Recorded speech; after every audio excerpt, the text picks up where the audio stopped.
부동산, 가족회사, 비상장 주식, 수억 원짜리 보험 등등 200억 원이나 되니까, 그러니 특유재산 재산분할 대상 아니라고 섣불리 다 포기하고 이혼하시지 마시길 바랍니다.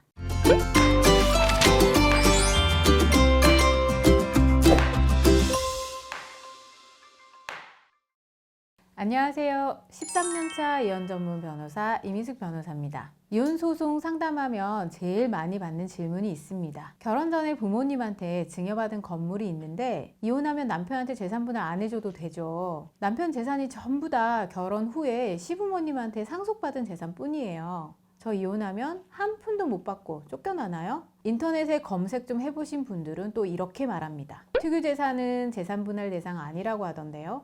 정말 그럴까요? 오늘은 이렇게 결혼 전이나 결혼 후에 증여받거나 상속받은 재산이 이혼하면 재산분할 대상이 될 수 있는지에 대해서 알려드리려고 합니다.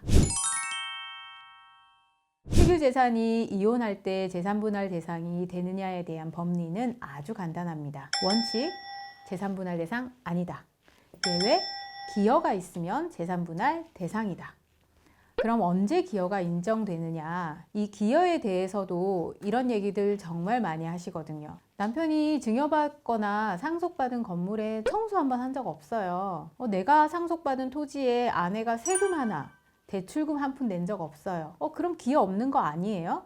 전혀 그렇지 않습니다. 우리 판례는 상속 증여받은 재산에 돈을 투입하거나 재산을 관리하는 등 이런 직접적인 기여만 인정하는 것이 아닙니다. 특유재산에 직접 돈을 투입하거나 재산을 관리하지 않았다 하더라도 결혼 후에 돈을 벌어서 생활비를 부담하고 집안 살림을 하고 아이를 양육한 경우에도 특유재산을 유지하고 감소 방지하는 데 기여를 했다고 인정을 해줍니다. 그러니까 건물에 청소 한 번 안 했다, 관리 비용 한 번 안 됐다고 해도 다 기여가 인정됩니다. 그 재산이 어디에 있는지조차 몰랐다고 해도 기여가 인정될 수 있고요. 심지어 그 재산 존재하는지조차 모르는 경우에도 기여가 인정됩니다. 이혼 소송하면서 재산 조회해서 갑자기 배우자가 증여받거나 상속받은 재산을 찾아내게 된 거예요. 그래서 재산분할 대상이라고 주장하면 상대방은 꼭 이렇게 얘기합니다. 와이프는 그 재산이 어디에 있는지 하나도 몰랐다.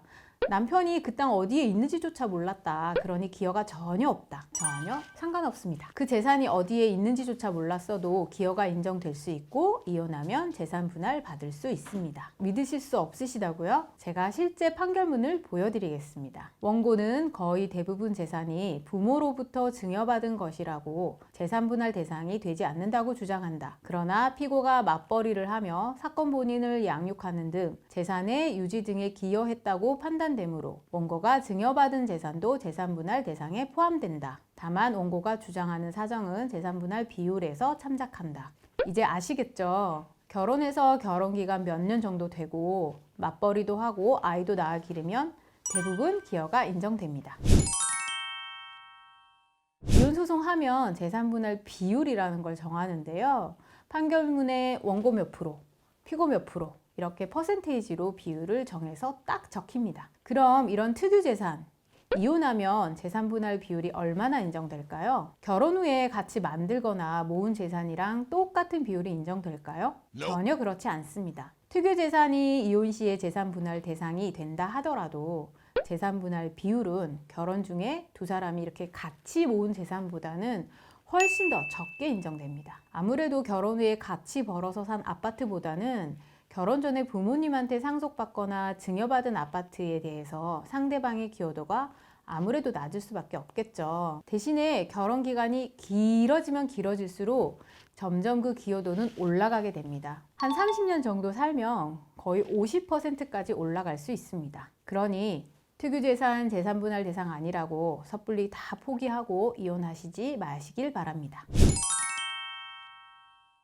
이번에는 실제로 제가 담당했던 사건을 한번 말씀드리겠습니다. 한 여성분이 상담을 오셨는데요. 남편이 이혼하자고 하면서 집 전세보증금도 그렇고 자기 재산 전부 다 결혼 전에 부모님한테 증여받은 재산이라고, 특유재산이니 재산분할 대상 아니라고 아내한테 아이 데리고 맨몸으로 집에서 나가라고 했대요. 아내분은 시댁이 부자고 남편도 재산이 많은 것 같은데 무슨 재산이 있는지 모르겠다고, 자기는 한 푼도 못 받는 거 아니냐면서 아이랑 살 탈지 보증금 2, 3억 정도만 받으면 좋겠다고 바들바들 떠셨어요. 이 소송 결과 어떻게 됐을까요? 소송 중에 남편 재산 제가 다 조회해 보니까 200억 원이 있더라고요. 부동산, 가족회사, 비상장 주식, 수억 원짜리 보험 등등 남편 재산 샅샅이 조회해서 찾아보니 200억이나 되는데 재산 다 찾아내고 정리하느라 정말 힘들었습니다. 그런데 이거 다 찾아내서 재산 분할 대상이라고 주장을 했더니 남편은 자기 재산 결혼 전에 다 증여 상속받은 재산이다. 자기도 자기 재산 모르고 있었다. 집안에서 다 관리한 거다라고 주장하면서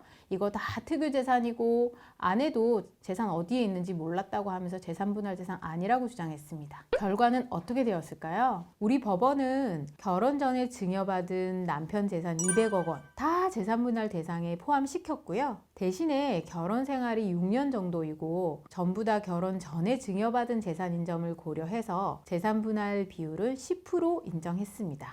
10%. 너무 적다고요? 그런데 결혼 전에 증여받은 재산이 200억 원이나 되니까 10%만 해도 아내분이 받는 돈이 20억 원이 되었습니다. 이렇게 특유 재산이 재산 분할 대상이 되면 기여도가 적어도 일단 재산 분할 대상인 파이가 커지니까 이혼 소송에서 엄청나게 유리해집니다. 그래서 이혼 소송하면 이 특유 재산 가지고 재산 분할 대상이다, 재산 분할 대상 아니다 정말 치열하게 싸우게 됩니다. 특유 재산이 재산 분할 대상에 들어가고 안 들어가고에 따라서 재산 분할금 차이가 엄청나게 많이 차이가 나기 때문입니다. 자, 이제 결혼 전이나 결혼 후에 증여 상속받은 재산도 얼마든지 재산분할 대상이 될 수 있다는 거 아셨죠? 그러니 섣불리 재산분할 대상 아니라고 다 포기하시고 협의이혼하시거나 합의서 쓰거나 하지 마세요. 다만 특유재산이 재산분할 대상인지 아닌지, 기여가 인정되는지 아닌지는 케이스 바이 케이스입니다. 사건마다 다 다르니까 꼭 전문 변호사와 미리 상담하시길 바랍니다.